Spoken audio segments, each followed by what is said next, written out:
Hi, everybody. Good to see you here.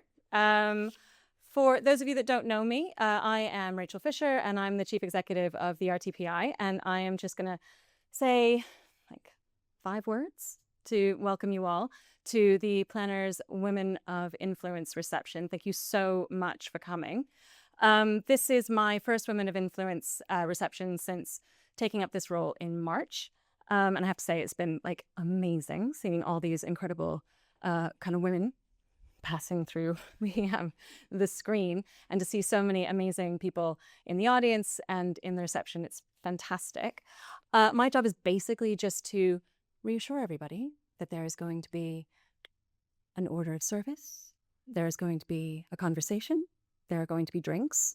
There will be further drinks. There will hopefully continue to be sunshine, but I cannot promise everything. We'll see what we do. So this is a really special Women of Influence reception because it is the 10th anniversary reception. So this has been going since 2016. And I think I was on the first list back when it was just like people that occurred to Simon in the room that was like in the back offices of the Planner magazine. But now it is a kind of a huge honor for people to be a woman of influence. We had something like 250 submissions, so those of you who are on the list, well done. Those of you who are not on the list, also well done. Like, just, it's amazing to see so many great people working in and around planning and the built environment. And I think something like over 500 women have now been recognized through this campaign. And it started, I think, because the Planner really spotted a gap to really celebrate women in and around planning. So not just women who are members of the RTPI, but in the aligned professions and working more broadly in the built environment. And I think I need to give a shout out to one quietly amazing woman who is not with us today, but Laura Edgar from the Planning has sent her regards. She is 35 weeks pregnant and did not trust the trains to get her here and back safely.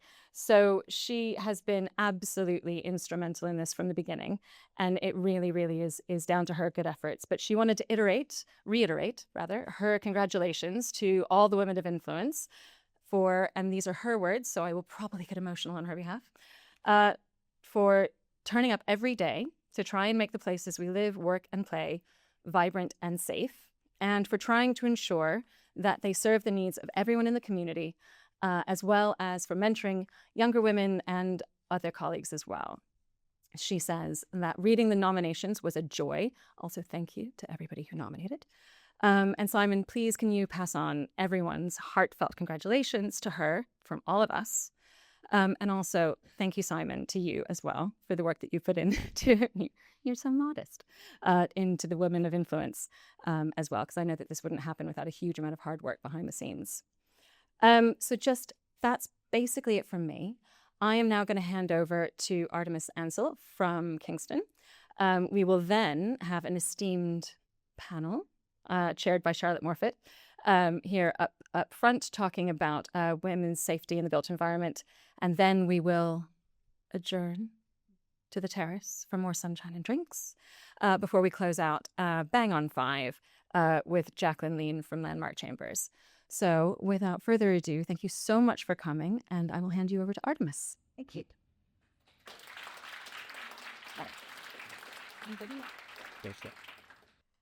Hi everyone, it's really great to be here, and I'm really honoured actually to have been asked to say a few words today.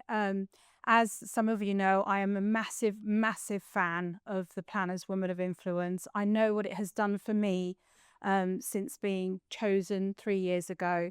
It really is a badge of honour, so you should all be super proud of yourselves today, being here, being nominated even, and being selected as well. So wear it with pride.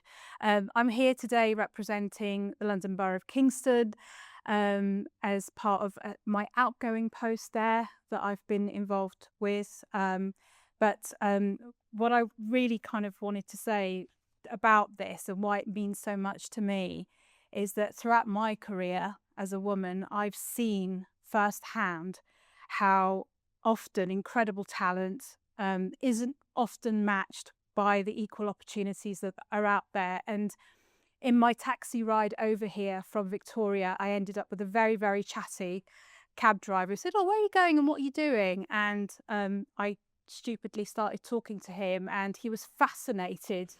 And I started giving him a bit of my story about how it has actually been a fight to get to where I've gotten to in my career as a woman, as a working mum, as somebody who's had career breaks. All the things that you would expect shouldn't be an issue have been an issue for me, and that's something that I talk about quite a lot. So this means a lot to me personally.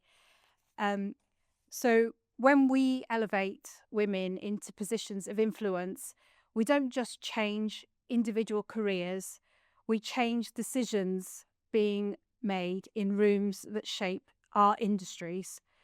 This prestigious accolade is a beacon, in fact, a catalyst, not just a conversation. It really means something, and I'm proud to play a very, very small part in that. So congratulations again to all of you. And I did write down a couple of words because I was hurriedly thinking, what am I going to say today? But congratulations to all of those that have been recognised. I hope and I know it will mean as much to you as going forward as it has done for me up to now. So that's it from me. Congratulations.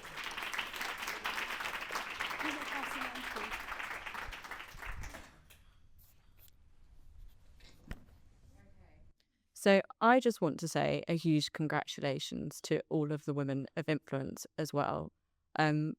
I just think it's such an exciting list each year, and learning about all the fantastic things all of the different women across planning in its broader sense are up to and doing, and always finding out about new people on that list. So huge congratulations to you all. My name is Charlotte Morphet. I am a senior lecturer at the University of the Built Environment and programme lead for our MSc in Urban Planning, and one of the sponsors of today's events. And Zamir and I are hugely proud and happy to sponsor today's event and to help you celebrate. But that's all I'm going to say about that. If you want to know more about our university, please speak to either of us. So today's panel will reflect on the role planning has in ensuring women's safety in public spaces. We want this to be a really interactive discussion. We have ample time for this session, and I'm going to look at Simon for timings as we go through. But I will start by setting some context. I will try and be quick. There's a little bit to say, and then I will come to reflections to the panel, and I'll let them introduce themselves. And then we'll come out to you, and we'd like you to reflect on the same question and share your thoughts on it. And we'll try and do that a little bit more of a discussion than just me asking a bunch of questions and you not being able to get involved. But what I would say about that is, let's try and keep it succinct, because it would be nice to have further questions and things at the end as well. Like, we want to be able to, people might want to reflect on the whole discussion and then ask something at the end, and hopefully there'll also be more time to have discussion over drinks. But we do want you to get involved, and that's very strict orders from Laura, who's not here. So we have to follow it. No. What, Simon? No, you don't. No, don't. Okay, well, I feel like we should. I think it's good to have a discussion about this. So, just for context for this discussion, I think us women in the room will probably know some of these statistics, but I think it's important to say them.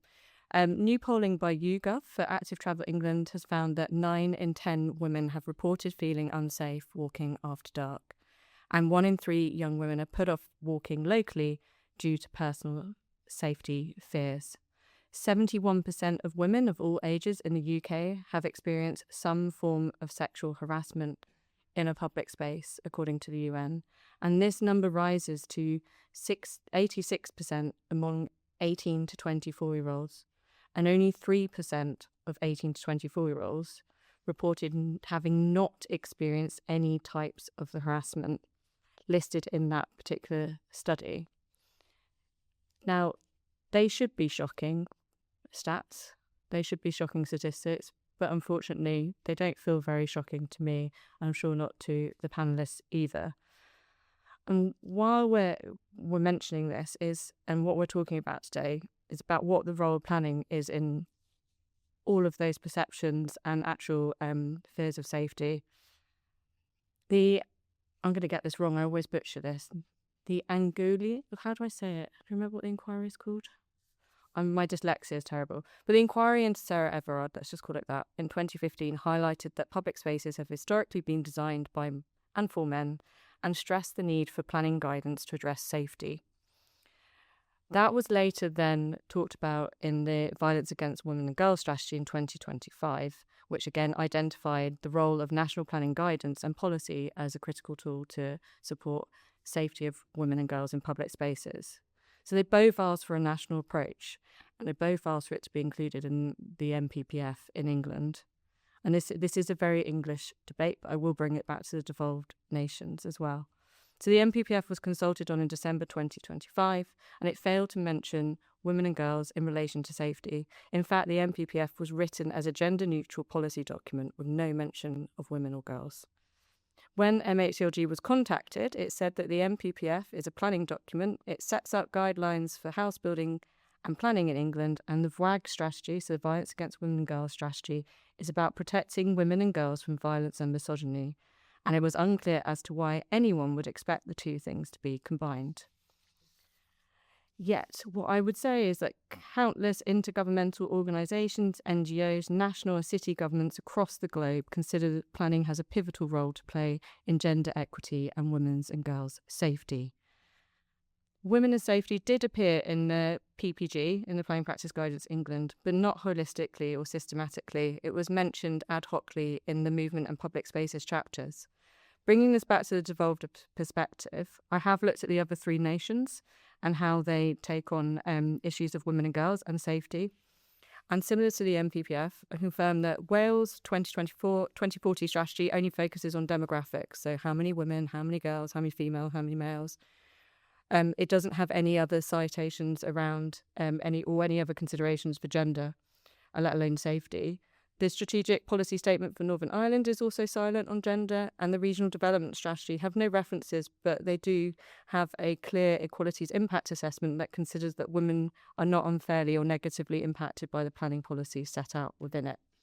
Scotland, however, is the outlier here. The National Planning Framework 4 explicitly references women and gender and girls and expects developments to prioritise women and girls' safety with a specific appendix setting out an approach that they expect to be followed.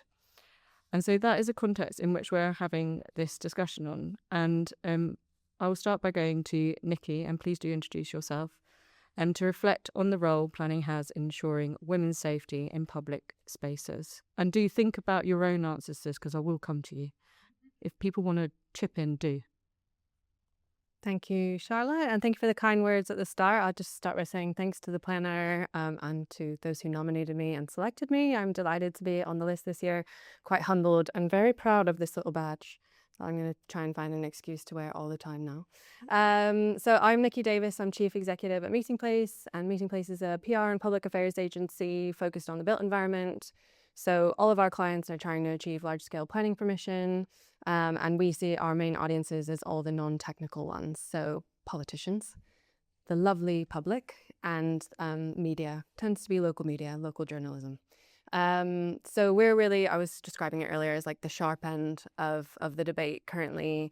We're out there speaking to people about growth, what this build, baby, build strategy looks like on the ground and how that's being interpreted in all its different guises across the country. It's an interesting question, but I want to take kind of one step back, if I could, and just think about the way that kind of women's issues have been sort of taken up and listened to within society. Because if you look at public life, a real pattern emerges. So concerns by women have taken a really long time to be heard and then let alone acted on. And it's not often that they are until a male advocate gets stuck in, which is quite frustrating. And I'm not belittling male allies. They are incredibly important and they have to be there as part. And the more that they can understand, the more likely we are to be heard. I mean, COVID's been a real leveler, right? As soon as men were thrust into the home and having to juggle childcare and all the things whilst trying to work at the same time, they got a small glimpse into the life of women throughout the centuries. And so I think it's really important to look at that. And safety, again, is another powerful example. When you look at things through a female lens, so you look at the Sarah Everard, really important, must be in planning and design. You look at the women in safety against women for women and girls strategy, again, for women it must be, but you take it into planning, which has been a kind of a male-dominated industry for a very long time, and all of a sudden, totally irrelevant. I don't even see how it exists. I don't think that's because, in my mind, it's not because there's this kind of entrenched women don't matter. I just think they just don't get it. Like, we hosted a panel on this, a webinar on this with Charlotte and Anna, who's our former chief exec and who actually tabled and wrote this letter to Jess and Matthew Pennycook and got the response that shocked us all around it. They're not related. And we talked around this, and I think it's that basically men don't walk past things and go, oh, that looks a bit dodgy, I'm not going to go in there. Or they've never walked from a building after work to the car park with their keys laced between their fingers because they're just scared. Or as my husband once for Valentine's Day, it was kind of romantic, kind of sad. He got me a rape alarm for Valentine's Day.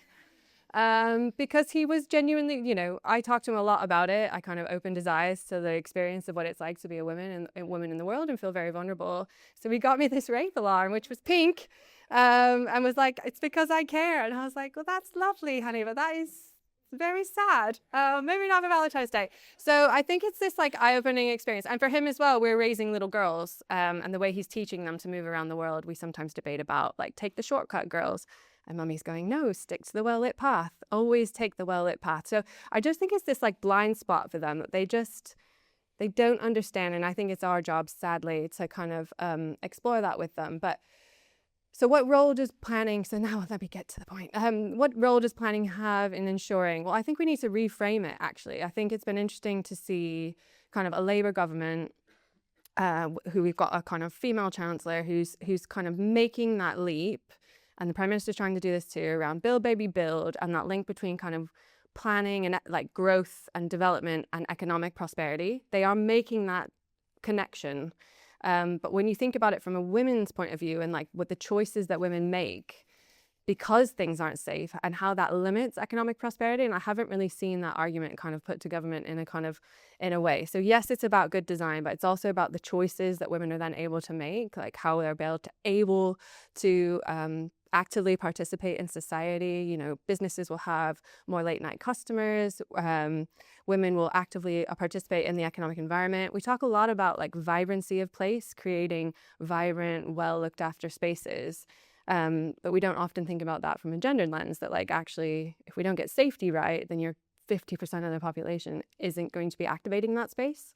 And so I wonder if planning and this sort of holistic view that like government is trying to set, arguably slightly ineffectively at the moment, around that link between economic success and kind of growth through housing and development, whether we need to make that more explicitly around that choice that we're making around kind of economic activity around place.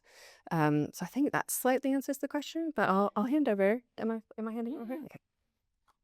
Do we need, I guess I'll stick with Mike anyway. Hi everyone. Well, it's an honor to be here. Thank you so much. This is my second time to brag about it.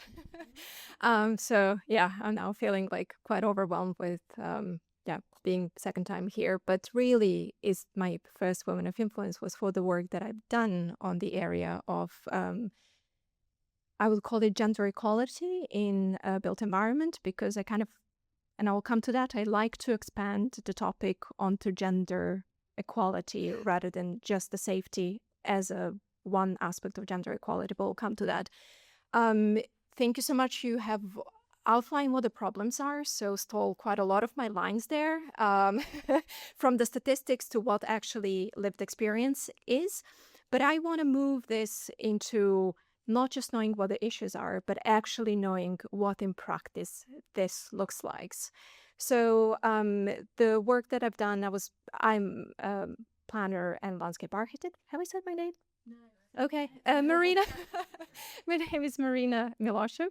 I'm a landscape architect and an urban planner, and sort of like I work for LLDC, for the Mayor of London, in a planning policy, strategic planning. And this is where my exploration of this topic started, when in 2021, both due to the tragic murders of Sarah Everard, but also due to the COVID. And really, I think gender inequality was really, it was always there, but I feel like it's just given us this like time to reflect and more pressures and burden for women to actually say, well, we can't, like, this is now really too much. We're like day to day facing this, and it's very obvious. So it was then when we actually asked the question of, are we creating the places that are safe and equitable for women and girls? And we didn't have an answer, because where do I go to the data that tells me, are we or are we not? Our policies obviously do set the good quality standards. We should, but we don't monitor, we don't know, we don't ask the question, there's no evidence base. Our policies are gender neutral. Actually, our policy at LDC was, explicitly said designing for women and girls, but we in practice didn't really know what that means. So in a way, I just want to say that I think sometimes not dealing with this topic is also not really shying away and not knowing what to do. So it's not always, malicious, like we don't want to do it. I think it's like, from my experience, like we don't know what to do. Man or woman, we just in practice don't know. We've never been told.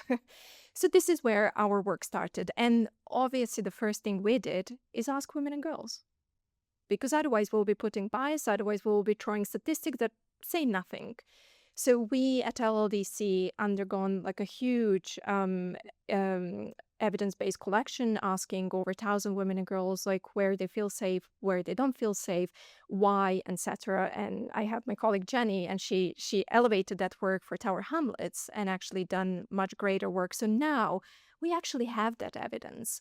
And we even went step beyond at LDC to not knowing just what the problems are, but as a practitioners, what is that we can do in our day-to-day work, which is when you're adopting the planning policy, when you're in development management, how do you assess, how do you work with developers, what the developer needs to do. And we've done REBA stages with, like to help developers. So like when you're writing your project brief, what do you need to put into the wording to, create work that is looking into gender equality and lived experiences of women and girls. And yeah, I felt like we solved the problem. But that was like 3 years ago, and unfortunately still not mainstreamed. So now the question is beyond not just knowing, but where are the gaps, and we recently done, Leeds Beckett was leading the study where we actually asked this question. And obviously it's a complex topic, and it falls down to having resources to train the planners, to know how to implement competing priorities. So it's not an easy topic. Again, it's something that really needs to be mainstream, and it needs to have a budget by someone who is behind it, dedicated to progressing this. But I think we also need to be talking about the values as well. Why do we need to do that? And one study I would love to do is to get the economic benefits. 100% true. But I think we're kind of guessing, knowing that if we elevate women and girls and empowerment, and we know that the world knows that, we as society are going to be better off.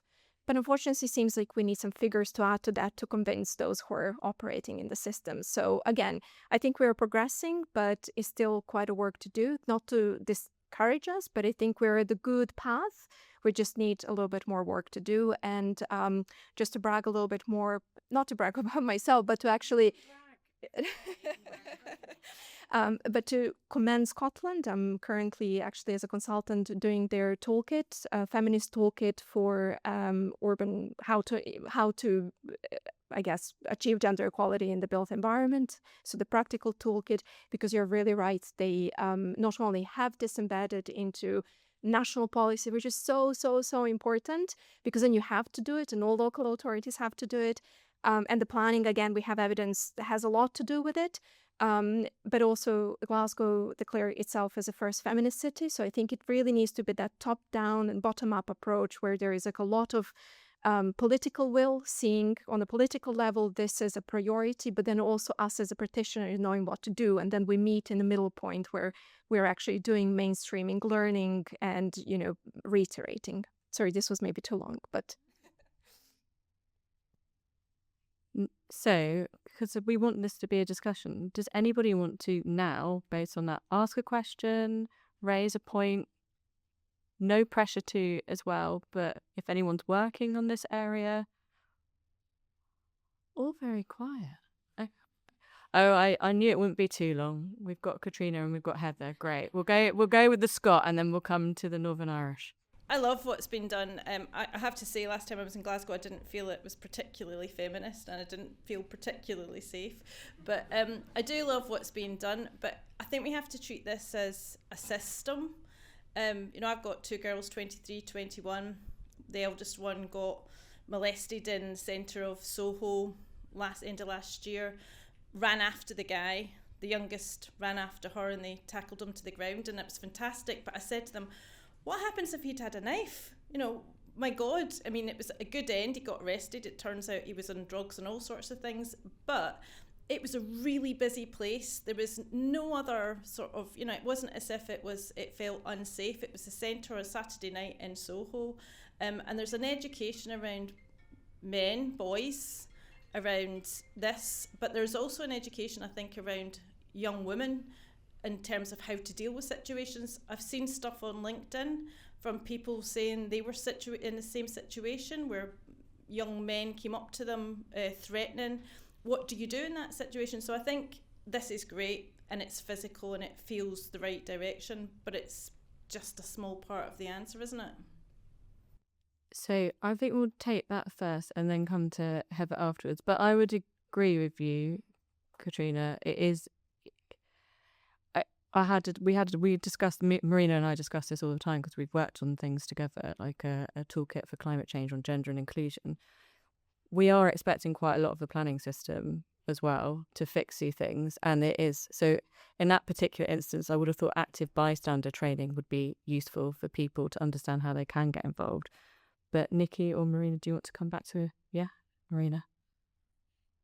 Yeah, I usually start. I don't know why I didn't start with this, is that this is a systemic issue and requires a systemic approach to it. I mean, obviously we're talking about planners because we're planners and we're here today to talk about that. But I wish gender inequality as, lighting a bench or access to toilet, that would be easy.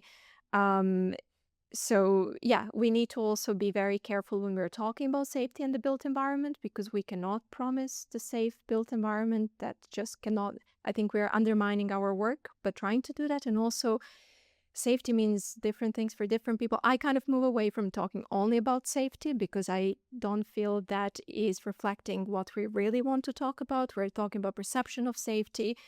A man is more likely to be a victim of crime in public spaces. Women do feel safe. It's an important thing, but it's a perception of safety. And then women are more, again, I'm not an expert on this, but, the abuse happens at home more than on the street. So I think we need to put the things straight when we're talking about it, because otherwise we are over-promising something and then, the whole work that we're doing might not really land where it should be. But that's where delivering 1.5 million homes is really interesting, because if you think about women getting abused at home, it might be because they have nowhere to go.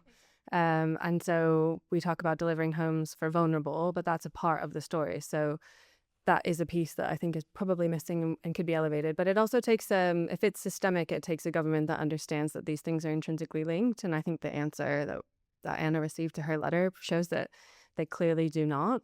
And so it'd be great to brainstorm with the brilliant minds in this room how we start to elevate that piece a little bit and how we speak beyond just planning and link it to other aspects of public policy. Yeah, and I just think on that, we're using the planning system because that is the tool that's currently available to us to solve some of this, but it can't be that alone, and planning is being used as a little bit of a sticking plaster when it comes to safety. But Heather Ritchie, Senior Lecturer in Queen's University in Belfast. So I was just thinking, really as a researcher then, we're always looking to see where there's best practice examples of this. And I had a student a couple of years ago, he was actually a male doing a sort of similar study around Belfast, looking at safe spaces and particularly around parks and things. And he started looking at sort of case study examples, and Vienna always came up for him. And again, it was things around sort of lighting and design and public spaces. And I also had a student last year we run an M-Plan degree, which is where the students do 3 years in Belfast and then 1 year in another university for their masters. And we had a student that was in Groningen in the Netherlands, and she was doing like such a superb study on sort of how public spaces were used by young females. And it was just really fascinating to see some of the results that came out from it. So it's just a bit of a comment to see, is there anywhere that anybody has been looking at to see where there are really good examples of this sort of thing? There are lots. We just don't seem to talk about them in the UK. So, I mean, I'm going to hand back to Marina because she might be able to come back with some, because you were on, you know, when we talk about this internationally, you were at the World Urban Forum recently on a panel around gender. But I'm thinking Barcelona, Madrid, like loads of South American examples, Manila, etc. This is not a new topic, and yes, you said Vienna. Vienna been practicing gender mainstreaming since 90s, and it can be done, and it's being done. And Vienna is the most livable place. How many years in a row? Obviously, because of affordable housing. And again, I need to go back to housing. I wish we started this topic with gender and housing rather than gender safety and public space. It's important. But the core of gender inequality is access to assets and wealth. And that's housing today, or liquids, or whatever. But again, so, and Spain is quietly, absolutely the leader. Basque Country, amazing national policies, local policies, no one talks about it, but because they're doing it. They're like, there's no show, there's actual work. And there is a beautiful piece of work. I mean, there is one woman who's leading this. I mean, she's Ines, beautiful. If really someone is interested, I could share all of the resources. I love her. I was at her panel. I was like, oh, she invited me. I was like crying. Recently, I think Valencia commissioned her to do the design guidance in public procurement, gender in housing design and public procurement. And I was like crying from happiness. Public procurement, national policy, the real things. So a lot of examples. Mexico City has this like a care centers. Wonderful, again, we'll share all of those resources, but beautiful examples out there. The case studies in it. Marina's forgetting all the case studies that we put in the toolkit as well. There's a whole library of examples of how gender and inclusion works with climate change at the back of the toolkit that we did with Jenny as well, and some other people from WSP and elsewhere from GCOM. I'm not going to explain what GCOM is. You can look it up. It's a great acronym. It sounds like a superhero outfit. I was just gonna, not to be the Debbie Downer here, but I think the era we've entered in politics is not one where we're looking to the world for answers, though, or in an exceptionalist era. Or actually, we're only looking at America, and I apologize on behalf of the half of America that voted for the current president. I did not. I mean, I'm not going to ask Rachel who she voted for, but I think you can guess because she's over here. Yeah, so we're not in a world where looking to the rest of the world is the answer. Like, we've just marched out of Europe. We are this seemed in England even, we wouldn't even look to Scotland for solutions, right? So we're in an era, and I think we need to talk about solutions where we can get our how do we say it'll make England more prosperous? And we've been talking a lot about how, so my clients are getting quite nervous about this kind of swing to the right. What does reform mean? And even the swing to the left, the green, what does it mean? And how do we change the way that we message everything that we're trying to achieve to this kind of very fractious political environment? And we're going to have to start thinking like that, what gets the job done. So, for example, if you look at kind of the way that reform views the world, and there's quite a lot of variety in the way that they are operating. So I wouldn't say it's a one size fit all, but you wouldn't necessarily go to them and say, I've got a carbon neutral scheme, because they just wouldn't care. But you can say that it's going to save people money, it's going to put more money in people's pockets. And so I think we just have to look at reframing the way that we talk about it, and not get too hung up on the kind of liberalist view of collaborate, all these things. It can get quite intellectually charged, and it can be a bit snoot. We need to get down and grounded and find real world, real life stories that talk about economic prosperity for English people, safety for our women and girls. You know what I mean? Like, it's like, it makes me feel marginally sick, but if it gets the job done, like, it gets the job done. Do you know what I mean? And I think there's perhaps like a role that we could all play in thinking about operating in the world we live in now, where DE&I is getting absolutely slashed, etc. Agree. And I had a hand from ex-president Helen Fadipe, who wanted to say something, and I can't say no to Helen. She's just waiting for a mic.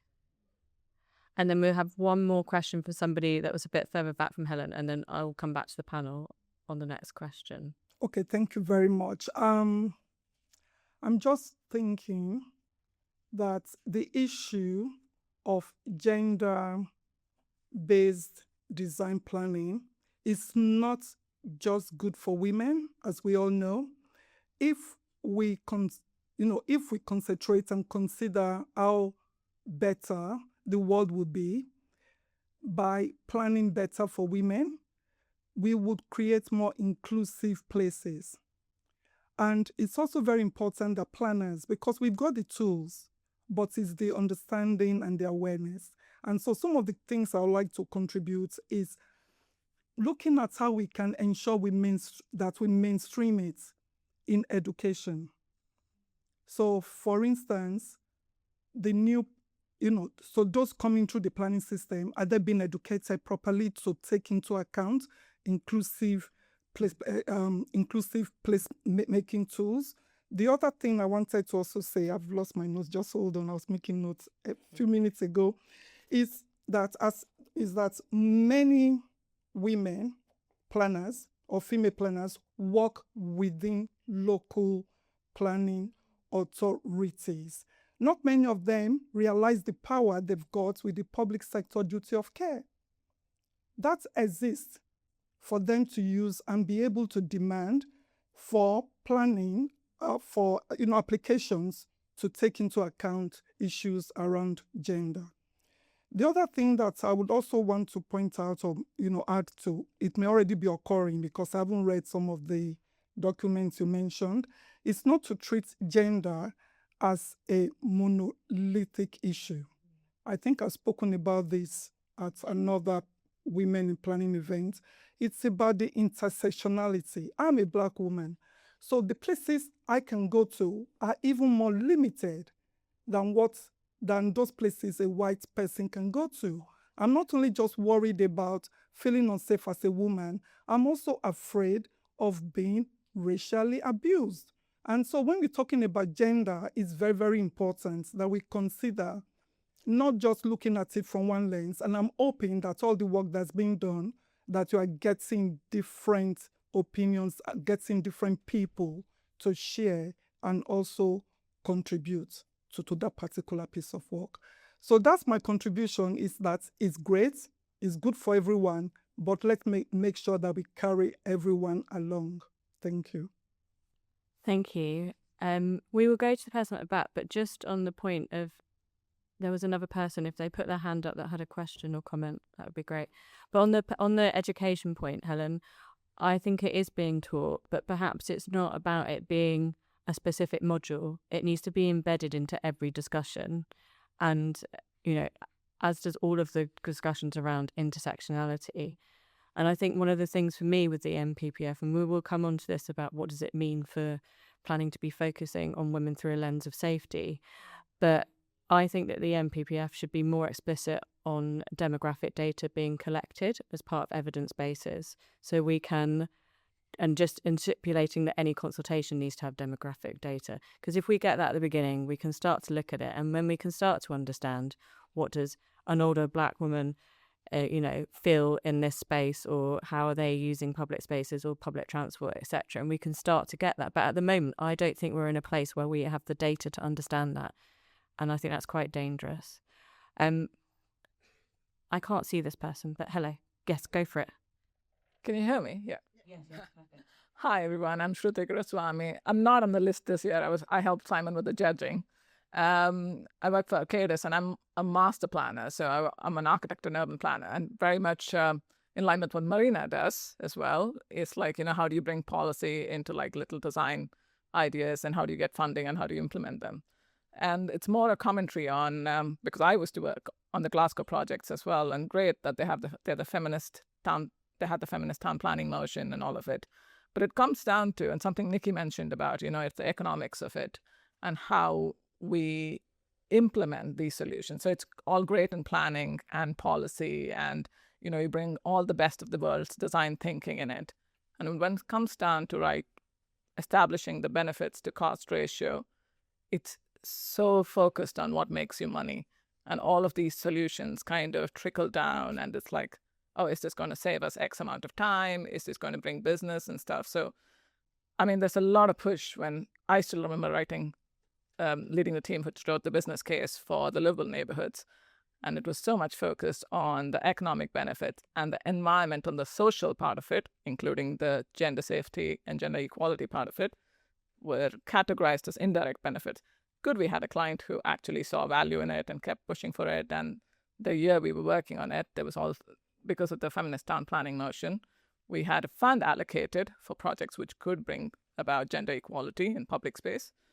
But it's quite hard until the system changes and recognizes in terms of the direct benefits something like gender equality in housing or public spaces can bring into it. Very similar to why women kind of promote it in terms of bringing gender equality at workplace, because you're showing them the numbers and the metrics for how diversity of opinion and thinking helps in workplace. So I think it's at a policy level we need to push it, but also at an economics level, this needs to push as well. So it's just an observation on what helps the whole issue of gender equality. Can I just ask you, sorry, I got given a mic at that time. What do you think the solution is, and what do you think are some of the things that we can be doing to because the point you're making is absolutely valid and one that we all speak about, and Nikki's spoken about economic case. Marina's been looking at how do we bring this into social value more and those metrics, etc., and how do you work with financial institutions around this. But what do you think? Do you have any answers? In terms of the social part of it, it's more in terms of justifying showing them how this brings long-term economic benefits. I've seen this from an environmental perspective. There are studies done which say having access to open space within 5 to 10 minute walk kind of reduces the pressure on the NHS and helps improve health and well-being. And I remember in my time in Sweden, they used to have these environmental benefits kind of tied directly to the benefits to cost ratio analysis. So I think in terms of the social part as well, we need to bring that, especially when we're talking about gender, because it's very much a nice to have at the minute. And if the council's rich enough or the borough is rich enough to implement it, they go ahead with it. So I think it needs to get tied into it. And it needs to be in policy. So it was very disappointing when Matthew Pennycock said it's not a policy issue, because you get funding for whatever is in planning and policy at the point. I think we need to say it wasn't Matthew Pennycock that said that. It was one of the MHCLG advisors that managed to pick up the phone that time. He didn't respond to the letter from Anna Sabine. I think it's amazing. But Nikki wants to come back on that point. I talked about male advocacy earlier, but maybe we should talk about some of the environmental advocacy that's been done. Something that came up on the panel that we did together was that we have more legislation to protect bats within planning and development than we do to protect women. So let's get someone from the bat lobby here next time and talk about how they influence that. But in all seriousness, I've lost the train of thought because I'm now on how do we get someone from the bat lobby to actually come. Would that work? Is that crazy? Quiet bat people. Rachel used to work for DEFRA, so that's why she's finding us hilarious. Rachel's the answer. I'll get the bats right on it. You'd be fine. Did you? Just to say that I think everyone thought about this topic came to the same point, money. How do you actually realize that this is a economic, look, we need to change the system, which still operates on extraction and production, and that's the problem. It's way bigger than obviously planning, and that is the real problem. Everything else is just putting a little plaster here and there, but that's where we are now. I don't know how that changes. That's a huge question, but I had the same question, and I went to, and I had a big privilege to work with the international organizations where actually this works, because you will work for the big development bank that would put this into the procurement requirement, and then it will need to happen. That's it. I'm giving you money and you need to do this. everyone does it. Like, it doesn't cost money actually to do it. So it is absolutely that point. But when it comes to private developers and, you know, something that is not like a development bank or like a World Bank or something like that, well, I went to speak with one. They were very nice to speak with me. I don't even know why. But they basically said, how would you measure this? Like, we understand that this can potentially be de-risking our investment. But, you know, like, it's not like BREEAM. BREEAM, you, I don't know, quantify. How do you quantify this? So, yeah. And I think, again, it's a chicken and egg. Like, maybe the policy, national policy needs to set that, and needs to be bigger drivers. But yeah, this fall definitely outside of planning, unfortunately, but is the key to unlocking this, because otherwise you're very right. The only way it works is if you have a very well funded local authority to actually keep pushing this and really interrogate the policies and know what it's doing and train his staff. But I don't know many of those that can in the UK do that.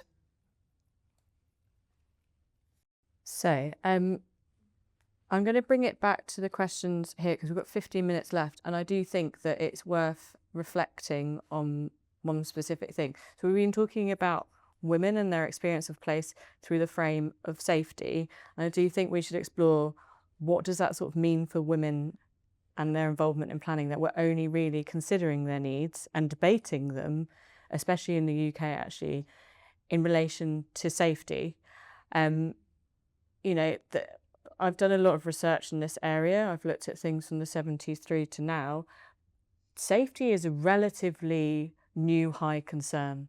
Wasn't how this movement started. Like, there was some you know, what would a city look like if it was designed by a woman? But when you actually look at some of the things like the Gender Informed Planning Toolkit that the RTPI did in 2003, it's on there, but it wasn't the main priority. There are other things. It was around economic or housing or use of transport, which obviously safety does interweave in those things, but safety seems to be the lens in which we're only willing to sort of meet women's needs in planning. I just wondered if the panel could reflect on that and what they think that means. Shall I come to you first, Marina? I feel like you have a lot to say on this. I think I kind of like already said, I kind of like I settle on the term gender transformative. I know it means too much, and sometimes having discussions on just safety, resonates much more. But again, for me, it's like we always need to know that here we're talking about this systemic inequality, and that needs to be transformative. So we need to change the policies, we need to change where thinking, we need to start changing the systems. And then that is going to be a reflection of, so the safety is one of, I personally, as I said, and I'm just reiterating, do have a little bit of unease talking about safety for all of the reasons, because I've looked into this was my starting point. And then when you talk with women, you actually understand that up until you bring the safety, no one talks about safety. They're talking about their everyday life. And I feel like we are framing a little bit women, we're embracing that bias that women is just a victim needing protection. Because often when you say that, camera, CCTV, we're going to police you, we're going to follow you, we're going to put the lights. And it's like, wait, hold on, like I have the right to the city. And yeah, so kind of like but again, you know, if this is the topic that we, as an entry point, like, sure, let's, you know, like, we started with this, somehow that was what sparkle all of these conversations. But I feel like beyond that, I think if we're serious about it, let's use this as an entry point, but actually tackle the real issues, which is, again, what I was saying, like structured inequality, which is, you know, gender is just one. Obviously, this is a social inequality topic under which gender is the one that affects half of the population, is more acute one. But yeah, I really invite everyone to think through the lens of everything else, which is, you know, like the data is huge, pay gap, again, access to wealth, all of the other things, which, yeah, do fall broader. And when the debate goes to policing, let's not forget that Sarah Everard was killed by a police officer. Yeah. So it's not necessarily our route to safety. I mean, something that struck me about this debate, and having stood at public consultations continuously, and it's a flawed process, more on that from the RTPI and the planner shortly.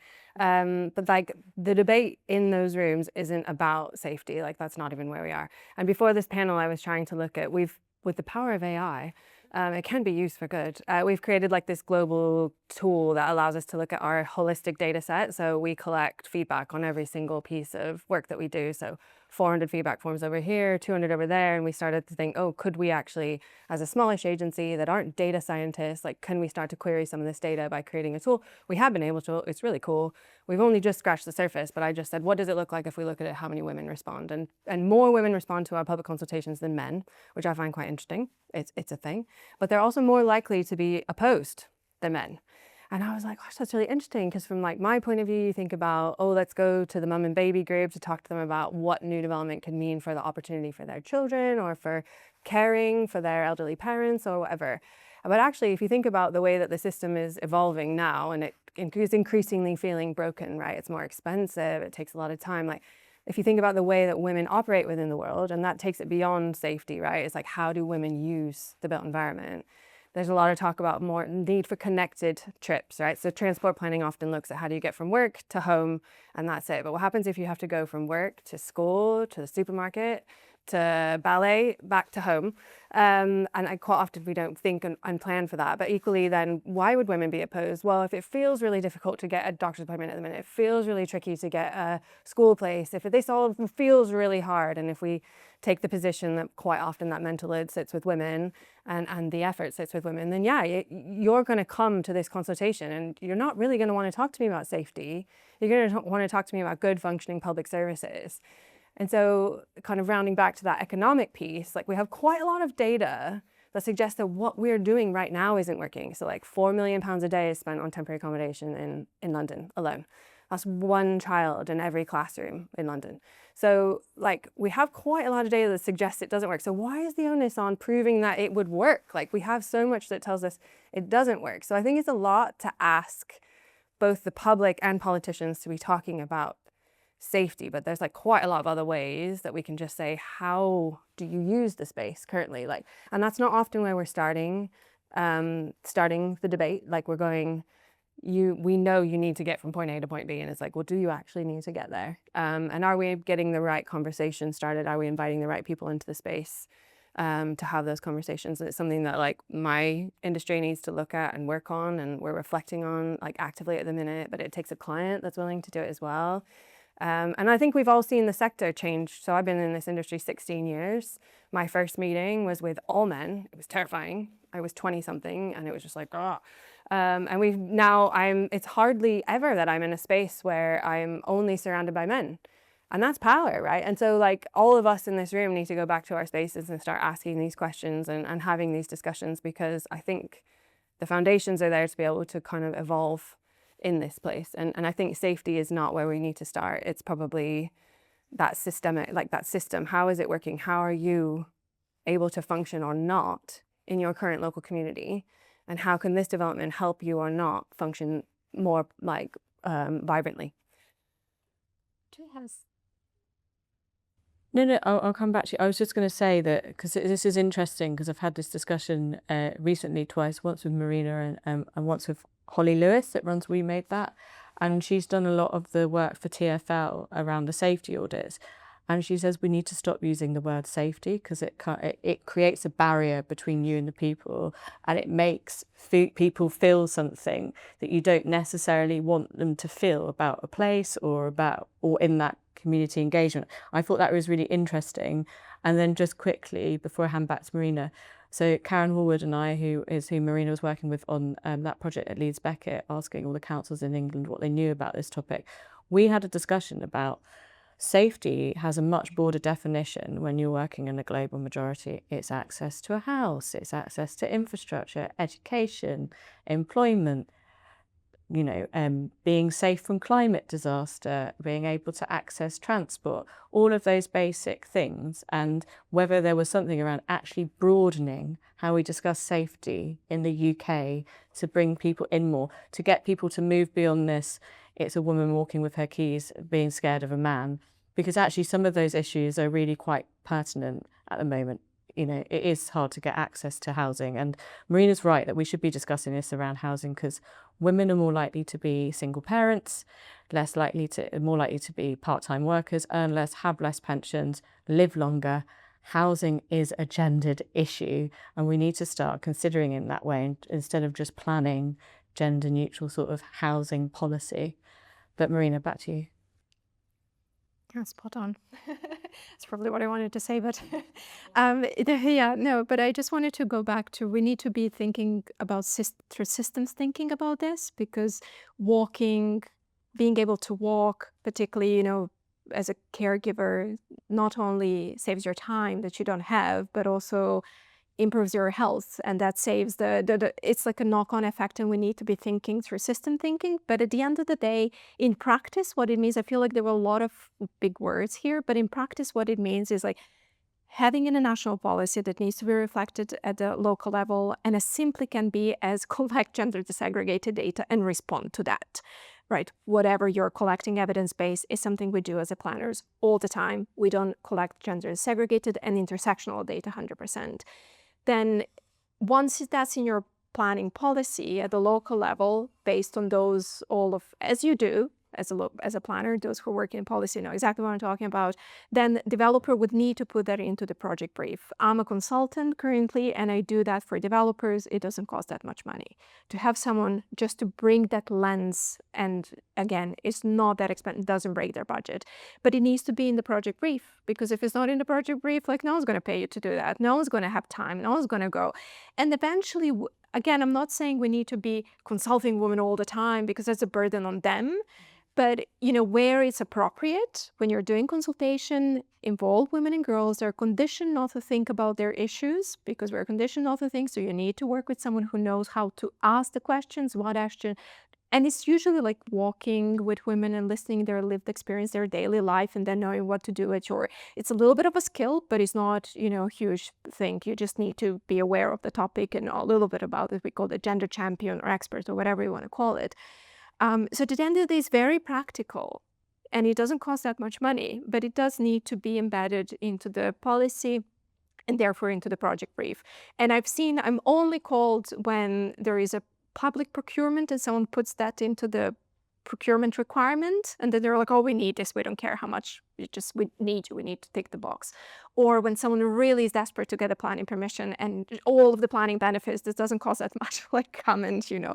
So, you know, there are incentives that are there, and it's very highly practical thing to do. Yeah, I think that's really interesting when you talk about it being in procurement, because that sits outside of planning, but it's also so important. I know we had previously had a question here. Yeah, is someone able to pass the microphone? Sorry, another Northern Ireland voice. Karen Ramsey, retired planner, but have spent a lot of my time on Belfast Healthy Cities and the healthy city movement in all of Europe and actually internationally. And I saw as a younger planner the real connection between public health and planning. And the only reason I went into planning X years ago was that connection.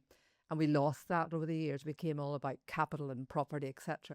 But part of the healthy city movement saw a connection between the environment, health, and it was mentioned earlier on that our master planner over here, if you start delivering for other departments like health, and we have a big movement now in Northern Ireland with our health minister, there's a real connection between planning and health and design of spaces, and all the statics about obesity and schools and whether they're catered and, you know, fast food stuff, all those basic things. So I think if you deliver planning connected to health, you do it connected to climate, connected to poverty and transport in terms of infrastructure, you will start delivering some of the things we talked about today. So I think that's an important thing to put on the table. Yeah, I always say this with public health, and if we can pass the microphone back to the next person, but I would say with public health that they're already collecting the sex disaggregated data that you need. They know more about like the gender dynamics of housing than most other departments. So, you know, go and speak to them and look at their evidence base. I can't see who it is that wanted to ask a question. Hello, hi. Go for it. Elisa Crescenzo. But on the topic of safety, I know that we've been discussing starting elsewhere and kind of trickling down. And Helen's point about intersectionality really resonated with me. And I did want to potentially bring up the topic of discussion of allyship. A lot of men in this room who obviously resonate with what's being said today. And I think that the topic of safety obviously women, myself, when I was living in London, I live outside now, but I was living in Whitechapel at the time, and I was near the Royal Hospital, and I know I'd always walk by the hospital because I knew there would always be people there at night. And so it meant that if I needed to run, I'd run inside the hospital because there's people there. There's people that I perceive as able to help me. But there's also instances where men feel unsafe at nighttime too. I know that my partner has said that he never really goes down an underpass because he's had points where, well, he had a specific instance as a teenager where he got jumped.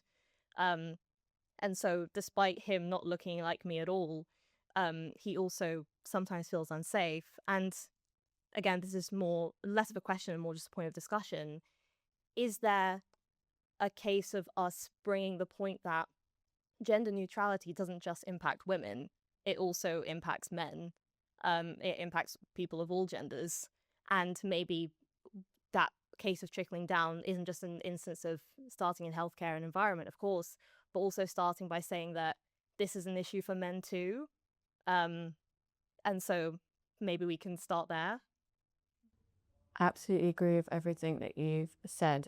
We've got Nicola and then we have somebody at the back afterwards. But no, I agree with you. And this is a point that people raise with me all the time. I'm sure the panelists too, and as Marina said, men are more likely to be attacked in public spaces. But there's also, if we think about young men and gang culture and just feeling quite scared walking around certain areas at night, it does affect them more probably in ways that we don't realise. I don't necessarily feel they're empowered to talk about it. But Nicola. Before I get on to my actual question, can I just say that it infuriates me, the types of things that are just badged as women's issues?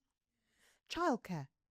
Why is being able to care for our children only my problem when my husband actually does most of it? I mean, that drives me bananas. Anyway, that aside, my actual question. How do we tackle trade-offs when we don't have a policy base championing these types of issues? You were talking about the bat lobby earlier. I think one of the clearest trade-offs that I've ever seen in my practice is about lighting. So you have a public park, you have lit routes through it for safety, and then you're told you need dark skies for bats.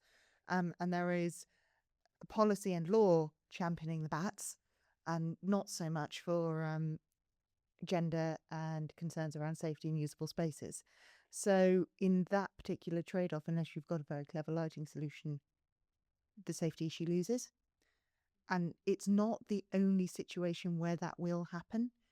And it's just about how do we as a profession tackle those trade-offs when there is, and this is just for example, I am not anti-bat. I just want to make this very clear. I am not anti-bat. But the bats do have better protections than we do.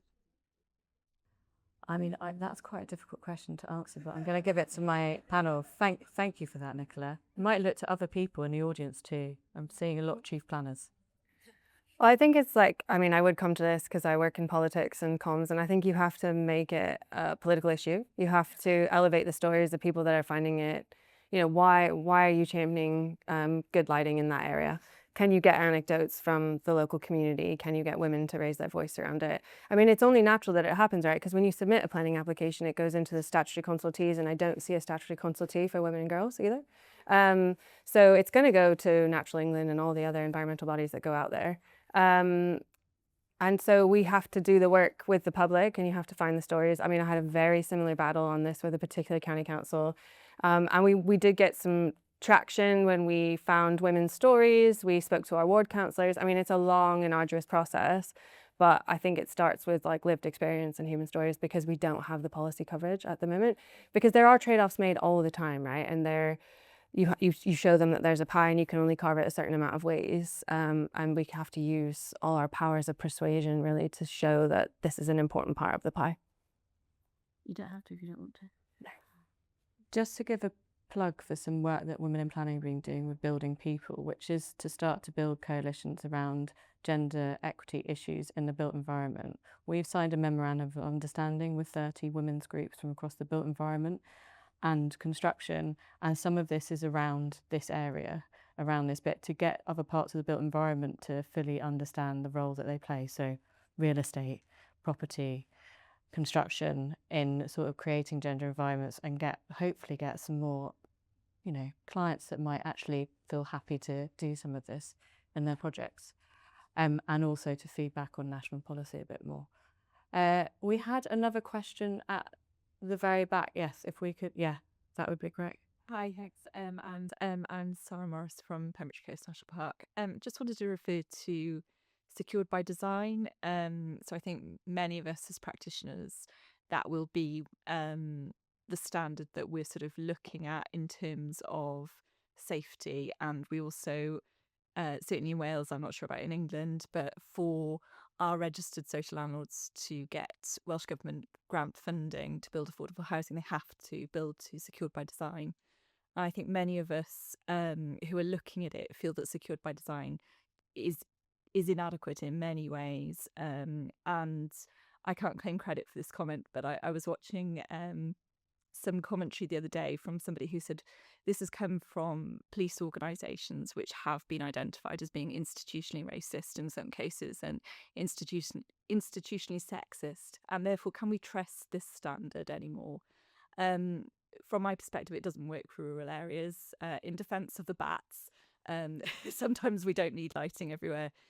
There is also bat-sensitive lighting that can be used. But I think there's an interesting question in terms of, from a practitioner perspective, the voices that we hear about safety are purely from the police and looking at that secured by design standard. Yeah, I would agree with that. Marina, did you want to say anything on secured by? Yeah, just again goes about like that security, which is not what we're talking about most of the time. And I feel like it secures the property, like it removes people, it removes everything, it like builds the walls around. Sure, I mean, prison is a very secure place. Is it like the safest? I mean, so again, like to me that I think it has quite a lot of issues, but it's found its way as a very practical thing to apply. So yeah, like I think it has a lot of issues, and also just on bats. Because it is a quite fascinating topic, and when we work at LDC, which again it does have, it's designed to has dark areas because the things need to coexist. We baffle with this because we had this the place which was intentionally left like that, and the best we could do is like inform people's decision, knowing that that is the problem. But then it was really tricky because then we were like, we're not going to say and give people idea, don't go there, like it's unsafe. We said, follow the lit route. And then you make your decision because we can't prevent people. We need to be sensitive, but it's about, and that wasn't really done so much as us as planners, but with our comms. So it needs to kind of like it needs to be strategically looked as well. It's not side by side, but you need a strategy, you need that evidence to know where the problems are, to know, and then the question is, do you have alternative route? How that alternative looks like, and your signage and like everything goes together. So again, yeah, it's just about thinking holistically. Oh, we've got another question. I love this. We've got loads of questions. This is great. My question is around viability and women's safety, equality, intersectionality, all that. Cities like London, Belfast, Glasgow, that are big cities that have funding to actually make schemes viable, they probably can afford to take women's safety and all other things into consideration. But what about smaller councils that maybe don't have enough funding? And we also don't have this written in policy to make this a must. How do we take this into consideration when it's not in policy at the moment? And the developers are complaining about really basic things like Section 106 contribution. They don't want to do that just because it's not viable. So when things that are statutory are becoming unviable, how do we take these things into consideration?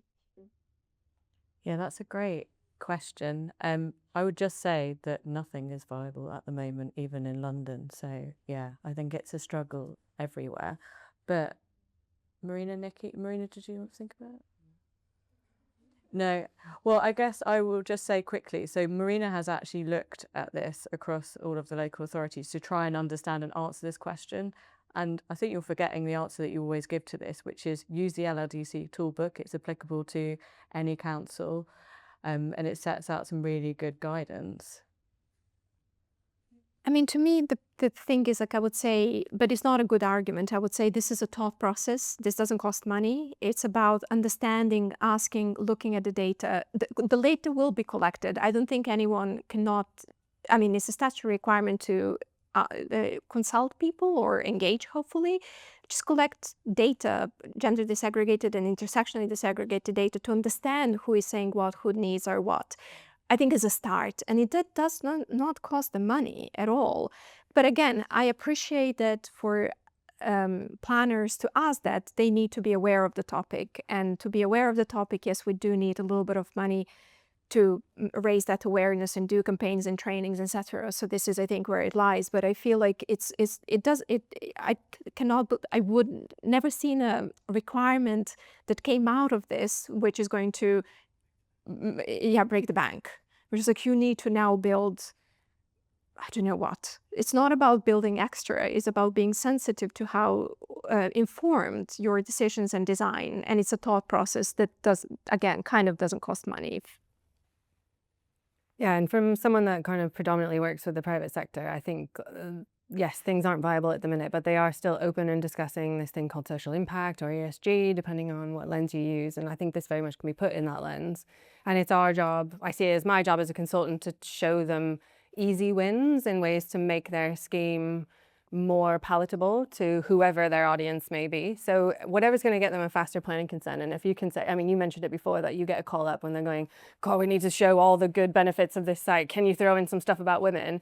I mean, I kind of don't hate that. And if the harder that planning is going to get, and I think it will get harder over the next 12 months before it gets easier, maybe, if it's ever been easy. I think with the political kind of fractioning that's going on, and then LGR, you throw LGR in the mix, it's going to get harder. So they're going to get more desperate around looking at ways to, where can I quickly tick some boxes? Where can I quickly make some friends? And if they can make some friends with some women who make up 50% of the population, well, that's a really good place to start. So I think it's kind of on us as consultants and influencers within, whether we be a woman of influence or of previous or now or future, we need to start influencing positively in the space and showing that it doesn't cost a lot of money, that you're going to win friends and influence people to support your application, because time is money for them, right? So the quicker they can get a planning consent, the better. And society wins as a result, because we're all looking at the right things. So it doesn't have to cost a lot, as you've made the point. I mean, it's our job to show them that. And I would just say on that, what Marina's saying is really, really important. Lots of people in this room are going to start local plans or start SDSs in England, and apologies for focusing on England. You're going to start commissioning evidence bases of different sorts, and we don't want SDSs to be a big local plan. I'm just saying that because Katrina's there and I know that.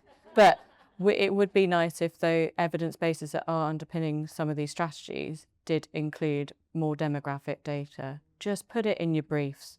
Just ask for it. It might not be appropriate, but that's for the consultant to tell you that it doesn't exist or that it's not appropriate. Just shove it in, see what happens, see what you get back. Okay. Last question, and then I will just ask the panel, what's the one thing that you should all do when you leave? So, a fascinating discussion. I've been a planner for 35 years. My name is Frances Fernandez, and I'm Managing Director of Infrastructure Matters.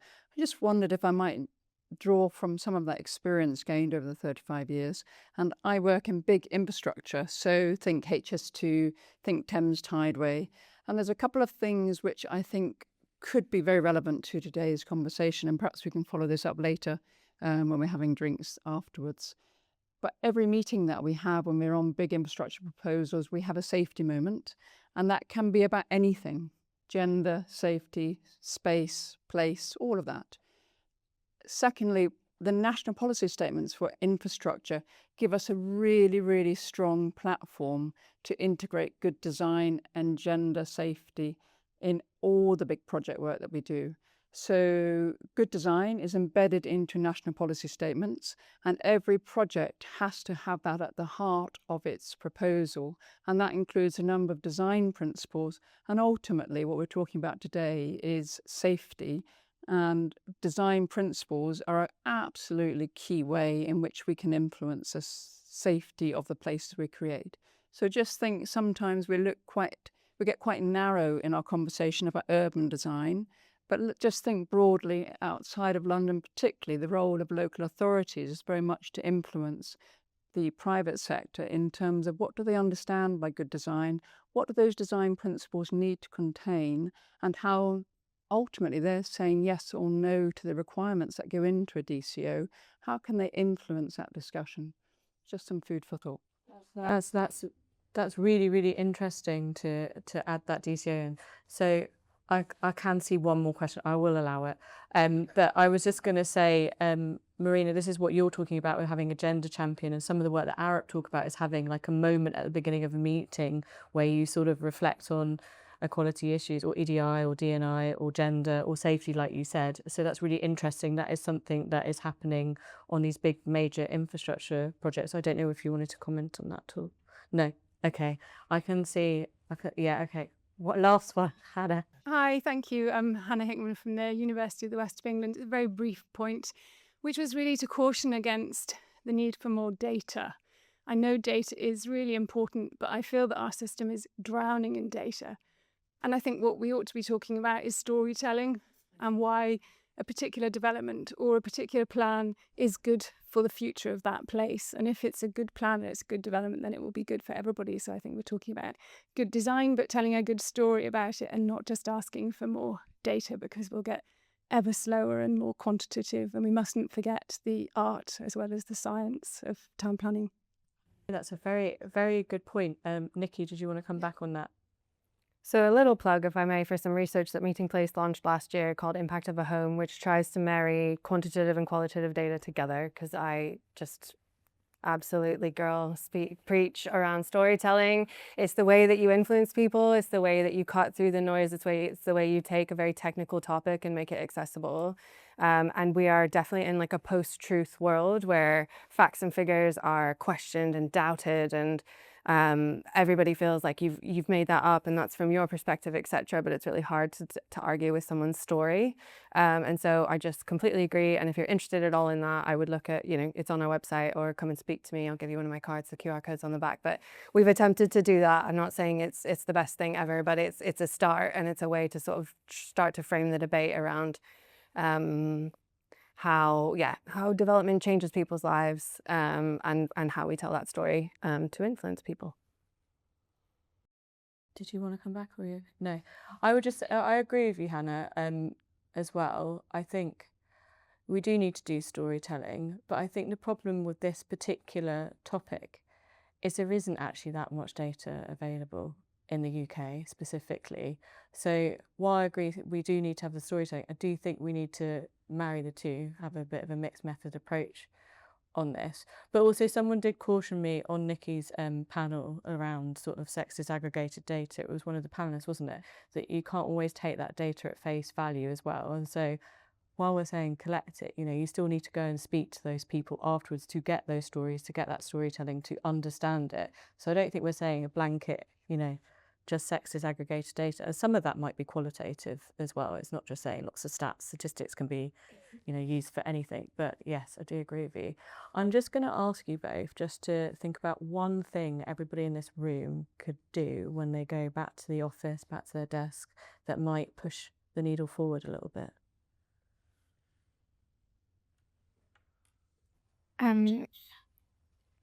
Be the gender champion. Bring the topic.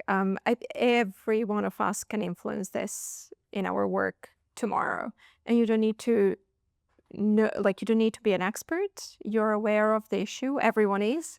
It's not a new topic, and again, depending on your role, it is. Particularly if you're commissioning something, just add the word. At the end of the day, it's a word that gives you the power and a hook to ask. And again, whether that's your commissioning, your evidence base, again, I agree 100%. It's to live the stories, but informing this like strategic decisions, you need that like a volume of data, and just, I mean, that's a good starting point. Then if you're commissioning, whatever you're commissioning, add that one requirement into, have that conversations or documents out there if you're really interested to, you know, become the gender champion, like an expert. It doesn't take that much. I think it's just awareness of the topic and understanding everyone can be. I was going to say something very similar, so sorry. I was going to say go and find like 3 or 5 people that wouldn't be in this room today, that you wouldn't have put naturally in this room, and have a conversation with them about it, introduce it as an idea. And if they're of the male variety, even better, because I started by saying so many women's issues don't get listened to until we have male advocacy, and I hate that, but it's the way of the world, and we got to work in the real world. And so if the more men that we can go, have you ever, you know, ask them the questions, have you ever walked away from a space because you didn't feel safe? Oh, that happens to me quite a lot. You know, if you can just start to put it on their radar and create more male advocates, we actually might get something done. Well, I think that's the end of the panel. And if we could just thank the panelists in the usual way. Thank you very much.